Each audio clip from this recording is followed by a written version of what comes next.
I muted us for the beginning and then I forgot to unmute us. Good morning. Good morning. My daughter Lizzie knows sign language. I only know the fake stuff. It's so nice to see you, Kyle. How are you this morning? I'm well. How are you? I am fantastic. My name's Anne Rossley. I'm here with Kyle Harvey. We're both with Baird Warner, and we sell real estate in downtown Chicago. We do a morning talk show every Monday morning at this time, which can be seen on our Facebook pages. So, Kyle, what do you say we get our show started?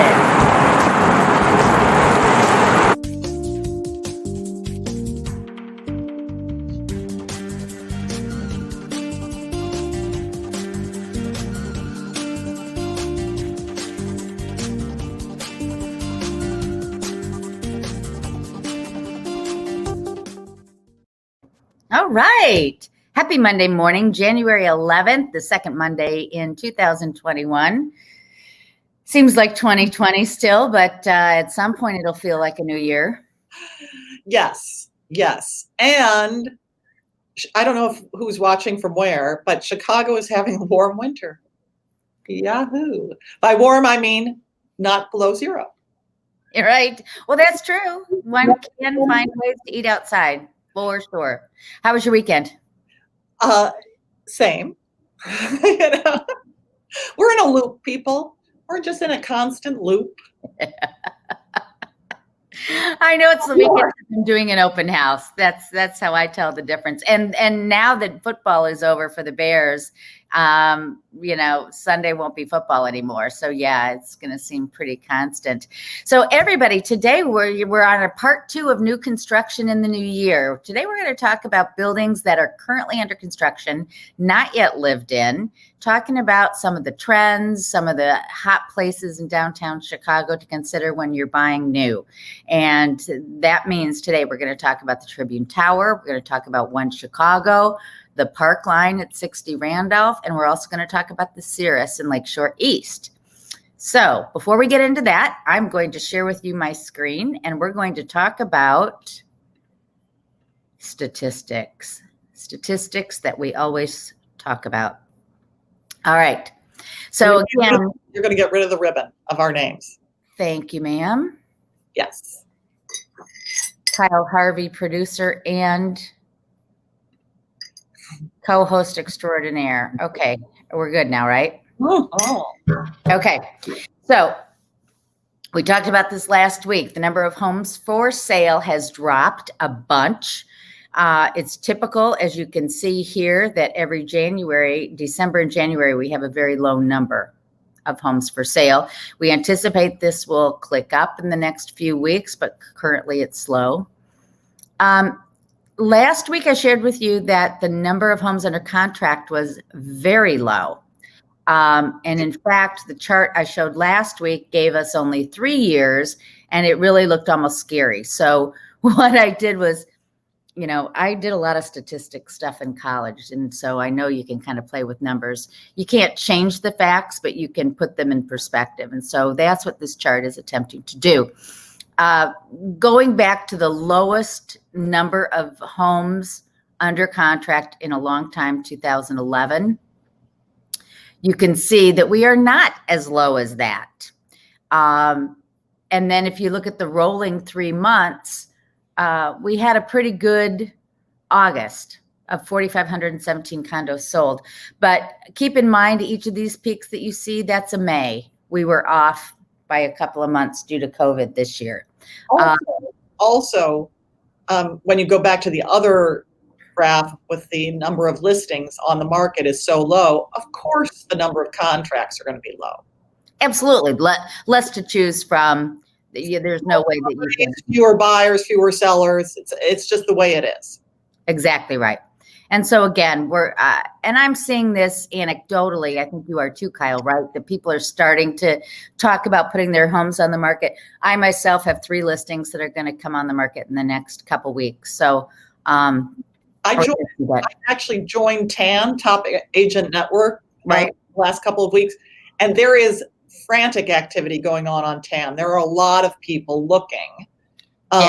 And does anybody have a blah, blah, blah? Does anybody have a blah, blah, blah? So there are buyers that are looking for properties, and we need sellers right now. So heavens to Murgatroyd, if you're thinking of selling, give us a call and we'll talk to you about how to get your property sold. And these buyers are across property types. And price ranges, yeah. Price ranges, and the ones that I'm seeing in Top Area Network are in the city. There are some in the burbs, but people are looking in the city. Absolutely. Absolutely. So I wanted to share some good news with you, and that is median sales price. Median sales price has continued to climb and is very strong. And in fact, look at this. Wow. You know, we were comparing to 10 years ago. There was a time when we hit our lowest after the 2008 crash, that some places were coming back here, and Chicago was still a little bit below.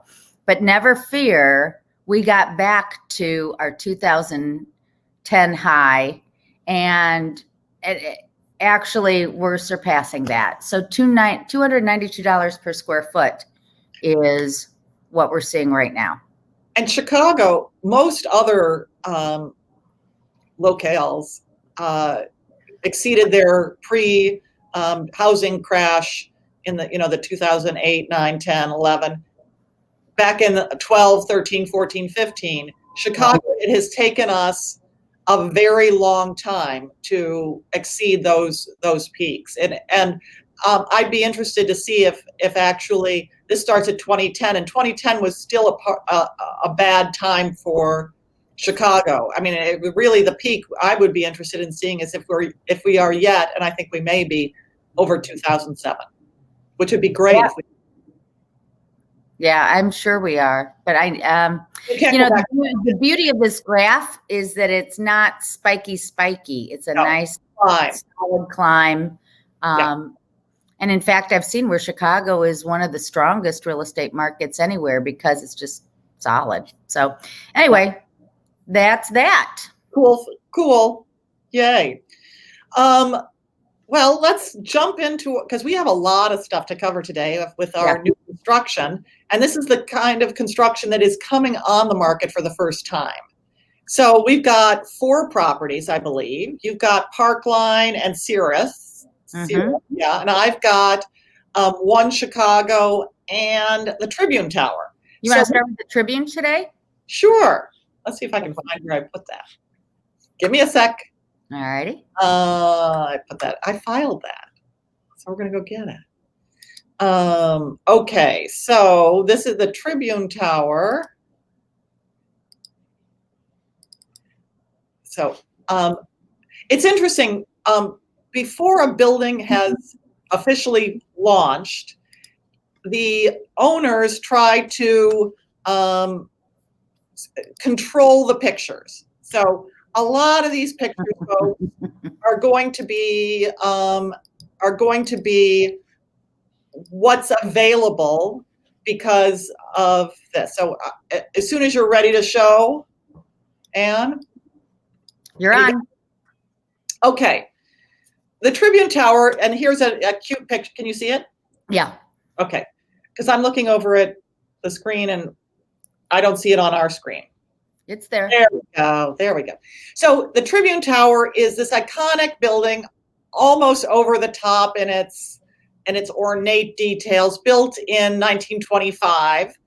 It actually was it was started, I believe, in 1922. The Tribune publishers, one being Colonel Robert R. McCormick and the other being Joseph Patterson, announced a competition to design this building. They were going to build a super tower for their Tribune, for their newspaper. And I'm trying to make you move. Come on. I'll just go lose that. And here were some of the entries in the competition. Don't those look very modern to some of the things you see today? Mm-hmm. I mean, the one furthest to the right looks sort of like the Gherkin in London. And some of these others to the left look very much like ideas that ended up with the Sears Tower, and you will see with One Chicago. So I thought that was interesting. Don't you think? Yeah, I agree. So the two architects called last names of Howells and Hood, and the Tribune made a restaurant on Pioneer Court for that just in the last 10 years or so, and that's now gone. But are the ones who won the competition and built this tower. So here, this is an old picture of it. So to give you a real sense, this area, can you see my little cursor moving back and forth? I sure can. Okay, where the American Family Soap is, that becomes, and then the area underneath, they build something called Pioneer Court, which is this, I believe that would be Illinois, if not Kinsey. I think it's Illinois. I think it's Kinsey. Underneath here, they'll pave that over and make Pioneer Court in 1965. But they built just to the east of the two buildings additions that were for the WGN building. WGN was initially a TV station owned by the Chicago Tribune, and they added studio space to the east of the building.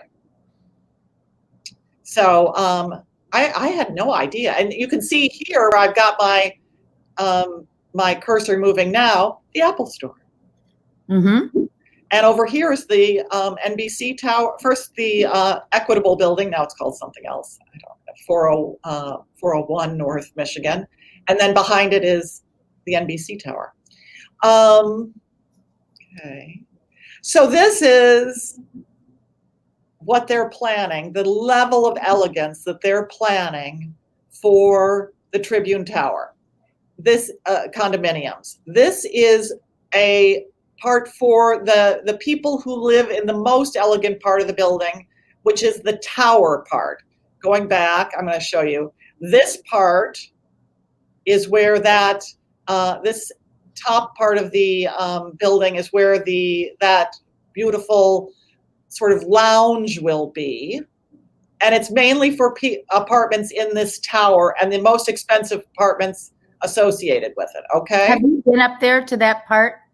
I have not. Is it now open? No, I have not been up there since they started new construction. I was up there when it was the Tribune Tower, and my husband's company had a gathering up there, and it's quite spectacular to be up in the gingerbready part of the building. I guess you wouldn't say gingerbready because it's more Gothic, but in any event, it's just gorgeous. Gorgeous too. So this is all designed. So this is architectural renderings. This isn't. They haven't built this yet. That's not how it looked when I was there, right? And now this is some more of the amenities. These are on top of the additions that were, over here where my cursor is to the left, that's one of the additions, the WGN Tower additions. And this is on the other addition. And so these are where some of the amenities are going to be. Mm-hmm. Quite elegant. Hoo-wee. I could swim in that pool. Isn't that beautiful? It is lovely. Mm-hmm. More of these elegant lounge spaces. Okay, so they don't give us a lot of pictures of the units themselves. So I gave you floor plans. You're going to see that these floor plans range from 1,100, so one bedroom's 1,100 to 3,150 square feet. It's really going to depend on what you want. Some have a den library, so this is the den library. I can't tell which size this is, but this is a good size one. Everything is very much of the moment. Open kitchen, combined living room, dining room, and huge master bath, walk-in closet space. So I just want to point out to our viewers that if you look on the right side of that photograph, you can see what we call the floor plate. And the darkened area is the unit that we're currently looking at. So it's really helpful when you're looking at new construction to see not just what the floor plan is, but how it relates to other units and where it sits within the building, where it is against the elevators, the exposure, and so forth. And right here is the original building. This is the WGN tower, and this is, I guess, the printing plant behind it. Okay. So when they talk about the additions, this was the original, and these are additions. And Right. this one, so this building here, this unit here, looks across to another unit and may get around it a little bit, but we're going to talk about that. None of these interior units have great views. You are buying these units, you get a lot of light because there's light there, but you're not getting incredible views. You have to go to the common areas to get the beautiful views. This building is about location, the historic, the luxury finishes, and the amenities. Absolutely. And the pricing is going to reflect that. This building tops out the highest priced unit, and it's not on the market. I think it's already sold, is $7.6 million. That's wildly expensive. But compared to Trump, compared to 9 Walton, compared to 1 Bennett Park, compared to Vista, those $10 million units, compared to 2550 with the $13-14 million units, it is not, it's not at that level. Mm-hmm. Okay. Then we've got here a 2-bedroom plus library. Some of them are just 2-bedroom. The smaller ones are 2-bedroom and 2.5 bath. But you can see, again, where you'll find it in the building. It's in that WGN unit. What they don't show is that there's another building here. So you're looking at the other unit over here across the way. But you've got a lot of space. I love that big open floor plan in the middle with the windows and the kitchen open to the big living dining space and the terrace that's a cool floor plan. I think so too. I also like the fact that the kitchen is set back a little. It's not so smack in the middle of everything. It's open, but it's set back. Right. Very lovely. And also, I got to tell you, for pure luxury, look at that laundry room. It's got room for side by side, a sink. Yeah. And it's got an entry to the hallway. So you can use that for having packages delivered. It's actually quite nice. All righty. Then 3-bedroom, and this is in the tower. 3-bedroom. You can see the curved walls. Yeah. Yeah. That's lovely. And it's a half floor of the tower, and this one faces south, I believe. Have you put your reservation in for this one yet, Kyle? I have not, but boy, would that be pretty. Look at that. Yeah. Look at all of that. You'd see all of Michigan Avenue. You'd see the river. You on this side, you probably get some lake views. It's actually quite lovely. Again, so interestingly, this one, because it's larger, it has a kitchen, family room, and the dining living room is separate. It's not all one open space. Right. So a little bit more formal for entertaining, for those who like to entertain. And then here are, interestingly, this is the largest size, 4+. This isn't the largest one. This is the largest one apparently that's not sold or that I can track down because I looked at all the floor plans, as you can see.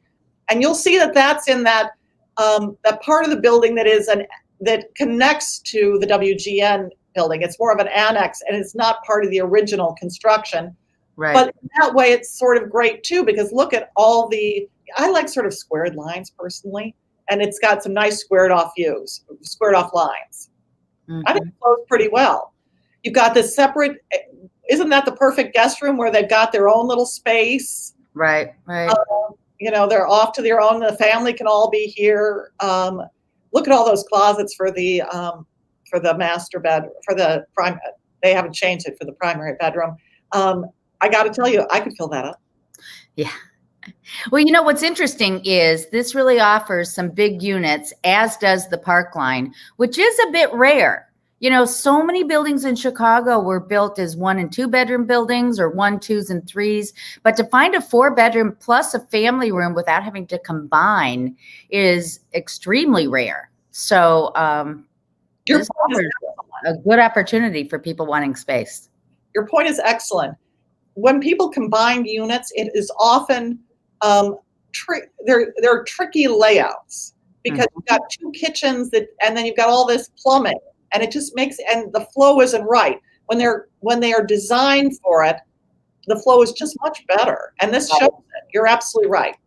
So then I thought, these are the pictures that they're sharing with us of how they see some units. So this is a part of the building that's apparently got round windows, but notice how the windows are really low. It's sort of interesting. That reminds me of 850 Lakeshore, where they have the apartments. They have some units that have funky windows too. Yeah. So. And here's, how they propose to style it. This one has, as you can see, a terrace out front. How elegant is that? And then, oh yeah. Who would want to live in that? I sure would. All right, take it away. Let's do one of yours. Okay. Well, I think the one that we should add right now is the Parkline, because the Parkline is at 60 East Randolph, and it is also about big units. This is an interesting building because it is apartments on the lower level with condominiums above. So let's just pause for a quick sec. Tell them what the difference is between apartments and condos, because not everyone knows our jargon. Oh, okay. So they're all residences, but the first 19 floors will have 190 apartments, which means it's rental. You don't own your unit. It's a lease that will be a year lease. And the 20 through 25th floors will house only 24 units that are condominium, which means you own them. With condominium law, you own from the drywall in, as opposed to a co-op, and that's another conversation. But the basic kind of condo ownership that we all know and love today. These 24 units are meant for, they tell me, they're meant for the young professional city dwellers who want to live where it's all at. So if you can picture, I'm trying to think here, you would be catty corner from Macy's here at Randolph. And the cultural center, you could look at the cultural center if you look east. The other direction, exactly right, to give you an idea. And we are at Wabash and Randolph, so you are at where the L is. And they have taken that into consideration. First of all, the apartments are on the lower levels, but then on the higher levels, they have special insulation and special glass so that they will be quiet units. These condominiums start at $1.5 million, and they have windows that stretch from the floor to ceiling, 10 feet high in the main areas, 9 feet in the bathrooms and kitchens, hardwood flooring throughout. This is the east view, the southwest corner, which is the best view, and you can see, you look into the harbor and Millennium Park. And there's another view. You can see the Pritzker Pavilion there. And like you said, Kyle, these are all their photos because the building's under construction. So they're all like renderings and cartoon figures. But okay, so here's the A unit. And this is the one that faces south and east. 3 bedrooms, 3.5 baths, 2,600 square feet.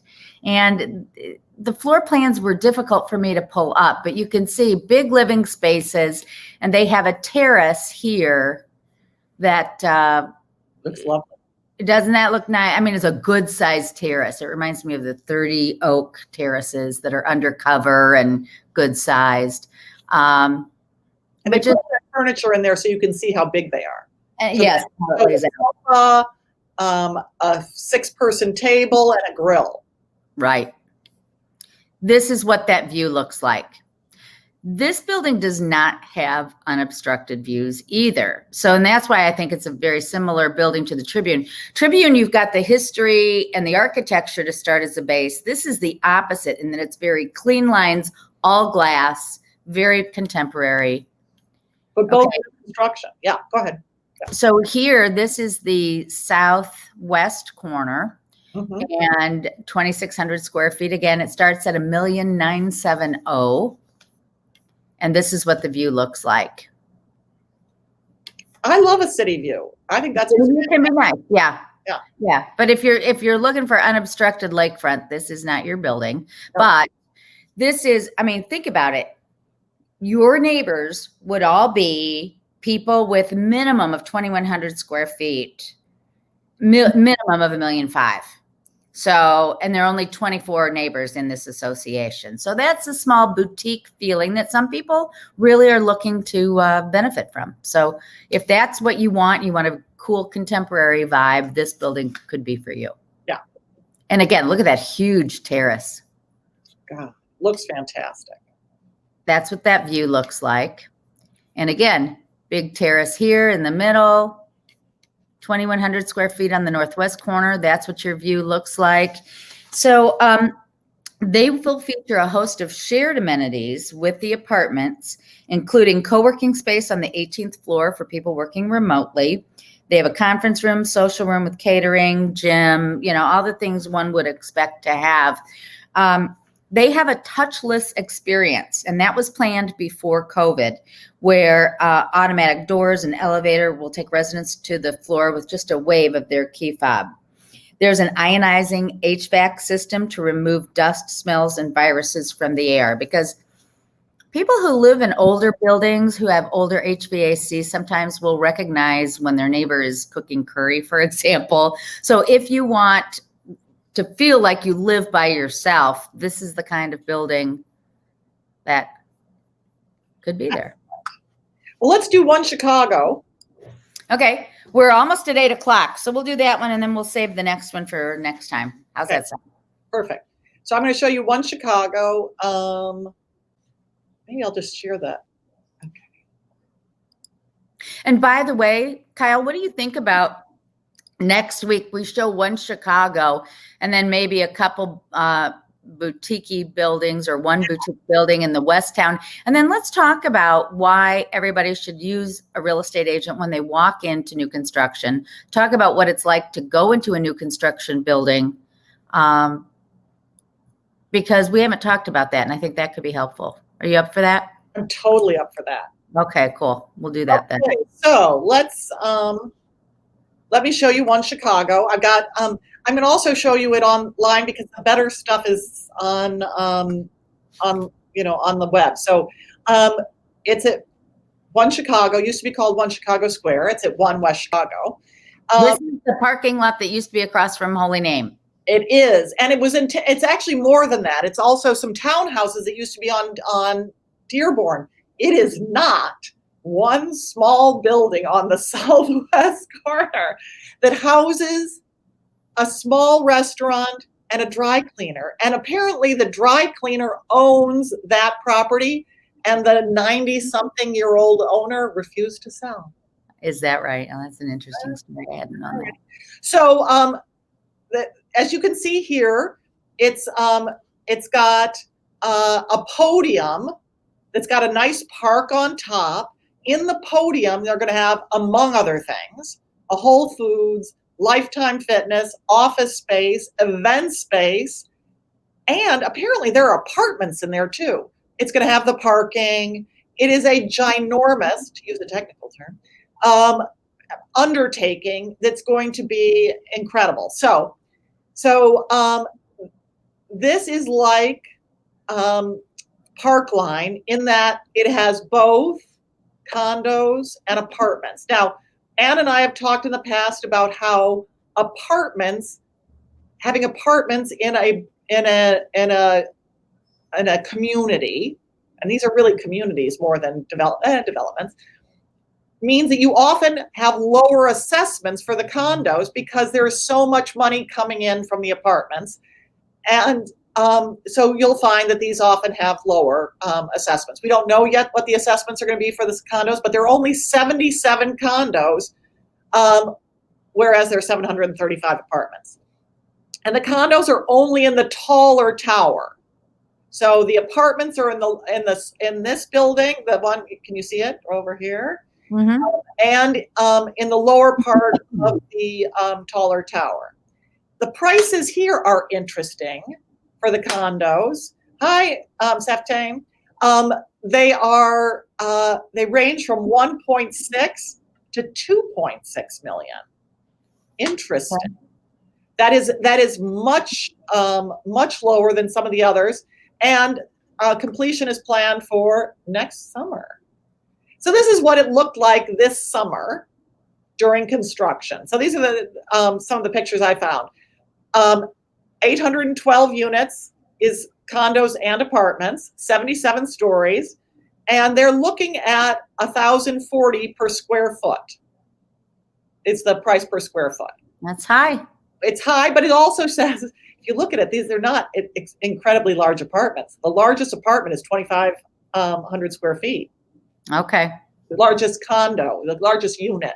Right. Look at how far it's coming along. And my guess is it's pretty much topped out. These are August pictures. My guess is it's pretty much topped out. They worked on this fast. So here is a 3-bedroom plus den, large unit in the building, and it's very much focused on the outdoor space. You can see here, look at that, aiming at the outdoor space. Big living room, dining room, kitchen over here. It's sort of interesting that you walk through this den area to get to the outdoor space, that the outdoor space isn't connected immediately, at least in this unit, with the living room. But right. Okay, now I'm going to show you, because I think that's all I did for that one. But let me show you some of their pictures. Okay, can you see all this? Mm-hmm. Okay, so now we see this is what they're showing as how they envision living here. So these are some of the communal areas. Wow, huh? Very elegant. There we've got the park on top of the podium with two outdoor spaces. Lifetime Athletic Resort. I thought Lifetime was one word. Anyway. And spa. There you go. Maybe it's 2 words. Look at that pool. How nice is that? Gym. Okay. Mm-hmm. Now that we're in COVID, it's a little hard to envision wanting to be that close to somebody on a bike when we're sweating and panting, but okay. When it delivers, we'll be ready for that. Right. But notice clean environment, air purification system. Those are aimed at COVID. Right. I think we're going to see a change in how these buildings are conceived, having been through the Rona, as my sister-in-law says. Yeah. So here is state in Chicago, what it's going to look like at street level, which is not as imposing as it is right now with all the construction going on. It sort of seems like, oh, colossal. But I think having it be shorter, having the shorter part of the building right by Chicago Avenue makes it feel a little bit more open. It'll be interesting to see when it becomes a real thing. Yeah. So amenities, package delivery, all the things you could expect, but it's a luxury building that has it'll be more available. The luxury part will be more available to people because the price tag is lower. Right. That's what I got. Very interesting. Okay. So to wrap it up, that's the skinny on the Parkline, the Tribune Tower, and One Chicago. By the way, I think it's worth noting that the residential sales offices don't necessarily share with us how many are under contract, so that's why we can't report that information to you. They put some of their units in the multiple listing service so we can see those that are for sale. In fact, this I don't show any at the Parkline under contract in the MLS, and the Tribune has 2 on the market. Yeah. But there are many more available. There are many more. They just put example properties up so that, blah, blah, blah. But anyway, we will get into that more next week when we talk about what it's like to walk into a new construction building and how to get representation that supports your needs and an agent that's an advocate for you. Meantime, if you have any questions, please send them to us via our Facebook pages or via email. Kyle Harvey Shy, or what's your other one? Just use Kyle Harvey Shy on Instagram and kyle.harvey@bairdwarner.com. There you go. And Anne at Rossley.com and Anne Rossley on Instagram and Facebook. Oh, wait. And Anne Rossley Real Estate on Facebook is my business page. That's where you're seeing me right now. So anyway, thank you so much, Kyle. Great week. Good to see you. And we will see you all next week on Monday Morning Coffee with Kyle and Anne. Bye.